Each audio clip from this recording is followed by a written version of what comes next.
All right, so I'm an industry manager for Canadian government, which is kind of ironic because I'm somewhere between an anarchist and a libertarian. Yet I sit there and analyze government. So what does that mean? Because the first question I get from anyone is, well, what does that do? How do I change this? You think I would know, right? There we go. So I'm a graduate of SFU. I did an honors in economics. I loved property rights. There was a professor at the time named Ben Spindler who was very influential on me. We studied property rights. It was a big thing on mine. The Meech Lake Accord was being debated, so Canadian constitutional economics. I wanted to go into finance at the time, like everyone else pretty well. And I also did a fair bit of econometrics. I was supposed to graduate in '91. But I didn't declare graduation. I went and worked. I was a debt collector. That was my inroad into finance. It was a horrible recession going on in the country at the time. And that actually was good for me in the sense that it made me decide I want to go and do a graduate degree. Also made me realize I didn't really want to go into finance so much. And it also made me manage my money much better in life, so from a personal standpoint. So I went back and got my honors. I got accepted into McMaster for a full-ride scholarship. I went there because they were at the time the real mathy econometric statistic graduate degree that you could get. Like everyone that goes into a graduate program, you have these dreams of going and doing your PhD. I can tell you after the first semester I had no desire to do a PhD whatsoever. I was just going to get out of there and get a job. I wanted to make money. So when I graduated, I went and actually worked for CMHC. Lucky to get a job. I think there was only a couple of us that didn't go into grad school after our master's. And I worked there for 6 months under contract in Ottawa. And I realized two things. One was, I actually hated being an economist. I was a policy analyst economist, doing much work like you guys, but I actually hated doing it. It was, I don't know if I hated working in government or it was just the nature of the job. I'm a bit more social, what goes on. And so I came back to Vancouver and I was actually deciding what to do. And I was applying to everything that I could find and everything that didn't exist. And I actually had my bedroom wall covered, my mom's friends still talk about this, covered with rejection letters. I would wallpaper my wall with rejection letters, and there must have been 80 or 90 of them at the time. And I said, I'm not going to let this get me down, I'm going to do something. But you know, you're in Vancouver, it's not the world for research or economics and stuff, it's more Ottawa, Toronto, whatnot. And so I actually came to Harbour Centre here, I remember this distinctly this day, and I was deciding, okay, what should I do with life? What should I do? I need to do something else. I need to change or apply something. So this was like '94.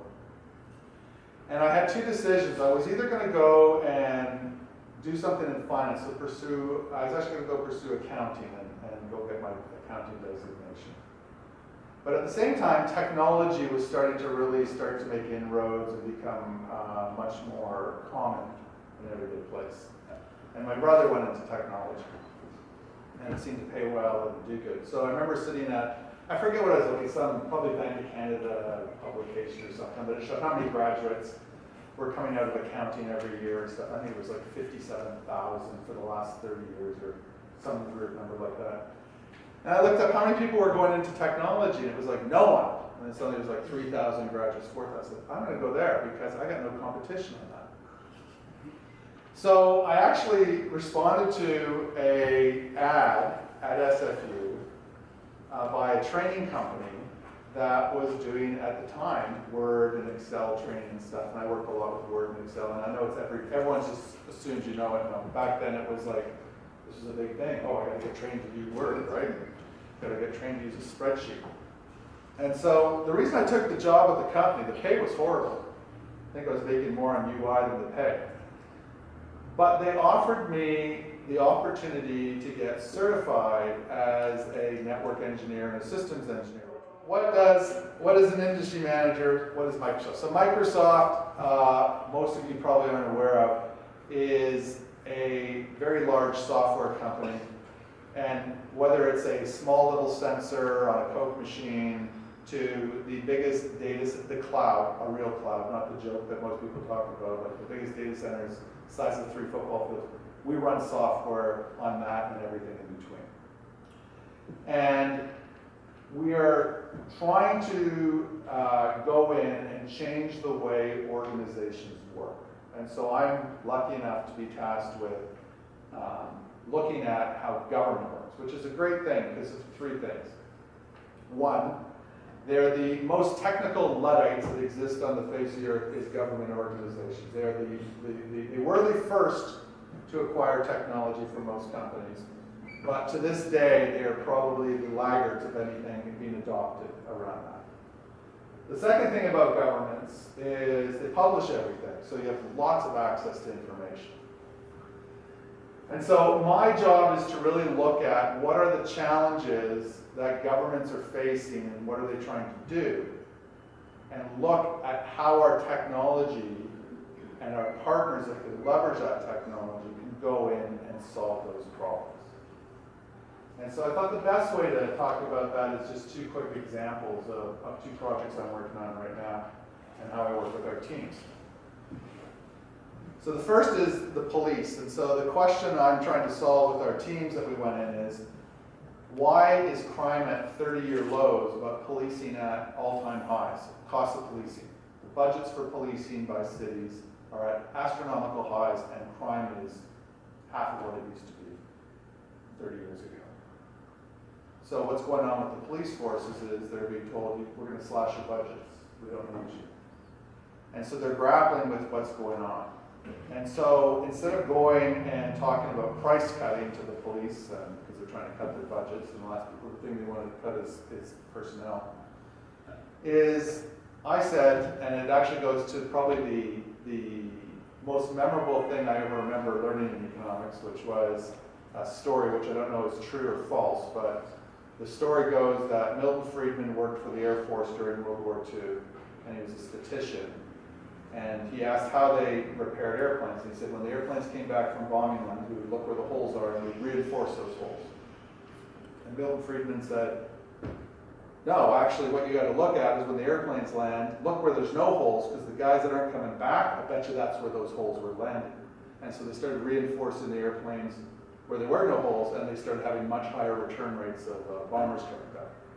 And so it's really look at what's not there, what we traditionally look at, trying to look at a different area. So I looked at the policing thing, and I sat down with our teams, and I understand how government works and how it's funded and the different roles, which a lot of people in business don't.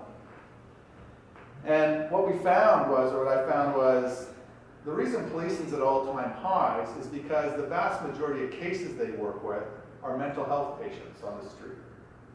And a police officer, when they arrest someone, spends their entire shift dealing with that one person because they have to sit and wait to get a psychologist to do an analysis on the person before they can release them. So it takes up a whole shift. So policing's at all-time highs because most police officers are being tied up doing this. And so we're working on a way to be able to do telepsychiatry consults within the back of the squad car, to have that turnaround process be in a matter of minutes or tens of minutes to get those people dealt with and the police officers back on the beat. But it also requires working with back ends of government and the health authorities and the provincial governments to fund this and coordinate this effort. So that's an example of how I'm used to go and make the business case. The second one is the Internet of Things, or IoT. And that's an area I would look at for all of them because there's a lot of up-and-coming companies.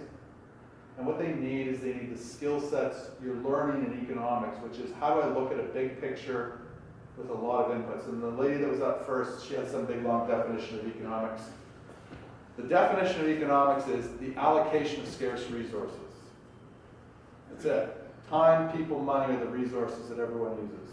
They're all scarce. How do we best allocate them? The Internet of Things, first of all, the companies going that don't have resources of looking at the big business picture and how this can be applied. And so the work I'm doing on this, just to sort of wrap it up a bit, is I'm looking at cities. And we were looking at how we were losing to Google in some of the cities. And to cut a long story short, what it ended up being is, for the last 20 years, our organization has been trying to sell software to cities that actually only 17% of the people use.